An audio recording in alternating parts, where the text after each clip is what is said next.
평양 조선중앙텔레비전 방송위원회 본관에서 근무하던 한 여성 아나운서가 해외 취재 중 돌연 실종되었습니다. 그녀는 조선의 목소리로 불리며 10년 넘게 체제 선전 방송을 담당해온 인물이었습니다. 당국은 즉각 수색에 나섰지만 그녀는 이미 국경을 넘은 뒤였습니다. 이 이야기는 그날의 실종 사건 당사자였던 저의 증언을 바탕으로 재구성했습니다. 저는 김은별, 조선중앙텔레비전의 대표 아나운서였습니다. 화면 속에서 저는 언제나 미소 지으며 위대한 수령님의 업적을 찬양했습니다.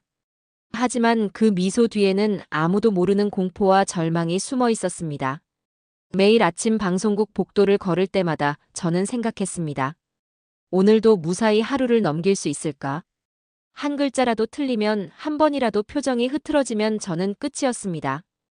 꽃제비 채널은 이렇게 체제의 최전선에서 살아남아야 했던 이들의 이야기를 전합니다. 구독과 좋아요로 더 많은 진실이 세상에 알려질 수 있도록 함께해 주십시오. 저는 1987년 평양 모란봉구역에서 태어났습니다. 아버지는 당 선전선동부 간부였고 어머니는 인민학교 교원이었습니다. 성분이 좋았기에 저는 어릴 때부터 특별한 교육을 받았습니다.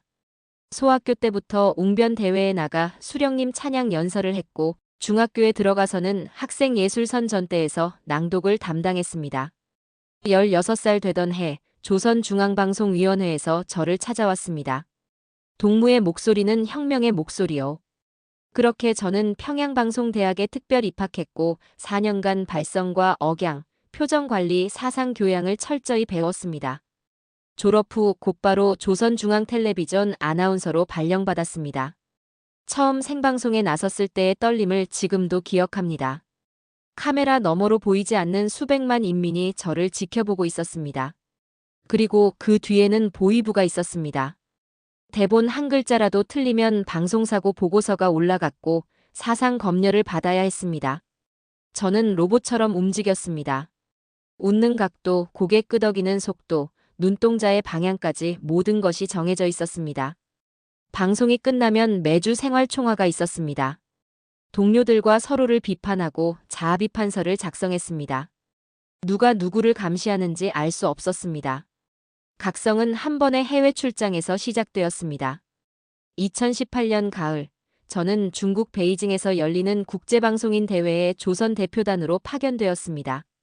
보위부 요원 2명이 수행원으로 따라붙었지만 호텔 방에 혼자 있는 짧은 시간이 주어졌습니다. 그날 밤 저는 호텔방 창문을 통해 베이징의 불빛을 바라봤습니다. 수많은 건물에 불이 켜져 있었고 거리에는 차들이 끊임없이 달렸습니다. 조선에서는 평양 중심부를 제외하면 밤이 되면 칠흑 같은 어둠이 내렸습니다. 전기가 부족해 저녁 8시면 송전이 끊겼고 촛불로 하루를 마감했습니다. 하지만 이곳은 달랐습니다. 몰래 켠 텔레비전에서는 자유롭게 웃고 떠드는 사람들이 나왔습니다. 그들은 아무도 감시하지 않았습니다. 아무도 비판하지 않았습니다. 그저 살아가고 있었습니다. 그때 제 안에서 무언가 무너졌습니다. 저 사람들은 왜 저렇게 자유로울까? 나는 왜 매일 두려워하며 살아야 하지?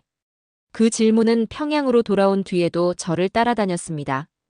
방송 중에도 생활총화 중에도 심지어 잠들기 전에도 그 질문이 머릿속을 떠나지 않았습니다. 저는 제가 살아온 삶 전체가 거짓이었다는 것을 깨달았습니다. 2019년 초 저는 같은 방송국 후배 아나운서 리설아와 가까워졌습니다. 그녀도 저처럼 매일 방송 후 긴장으로 손을 떨었고 밤마다 악몽을 꿨습니다.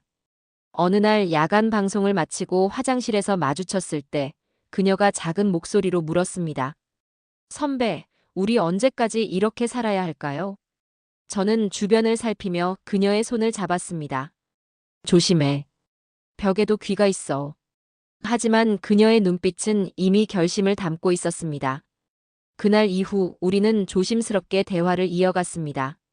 감시를 피해 야외 촬영장 구석에서 또는 화장실 마지막 칸에서 속삭였습니다. 다음 해외 일정이 나오면 그때가 기회예요. 설화의 말이었습니다. 저는 두려웠습니다. 하지만 동시에 알고 있었습니다. 이곳에 남으면 저는 평생 로봇으로 살다가 죽을 것이라는 걸. 그해 3월 중국 단둥에서 조중친 선방송 교류 행사가 열린다는 공문이 내려왔습니다. 저와 설화, 그리고 카메라 기사 1명이 선발되었습니다. 보이부 요원 2명도 함께였습니다. 출발 전날 밤 설화가 제 귀에 속삭였습니다. 선배, 우리는 돌아오지 않을 거예요. 그 말을 듣는 순간 제 심장은 터질 것 같았지만 저는 고개를 끄덕였습니다. 돌아올 수 없다는 것을 알면서도 저는 그 길을 선택했습니다. 단둥으로 가는 기차 안에서 저는 아무것도 먹을 수 없었습니다. 보이부 요원들은 우리 바로 옆 좌석에 앉아 감시했습니다. 설화와 눈도 제대로 마주칠 수 없었습니다. 단둥에 도착한 첫날, 우리는 호텔 로비에서 중국 측 관계자들과 일정을 조율했습니다. 그때 저는 화장실에 간다는 핑계로 자리를 떴고 복도 끝에서 설화를 만났습니다. 내일 오후 2시 리허설이 끝나면 방송 차량으로 이동할 때예요. 설화가 빠르게 말했습니다. 차량이 호텔 앞에 대기하는 3분, 그 시간에 뛰어야 해요. 저는 손이 얼음처럼 차가워졌습니다. 보이부 요원들은 김 기사 동무가 도와줄 거예요.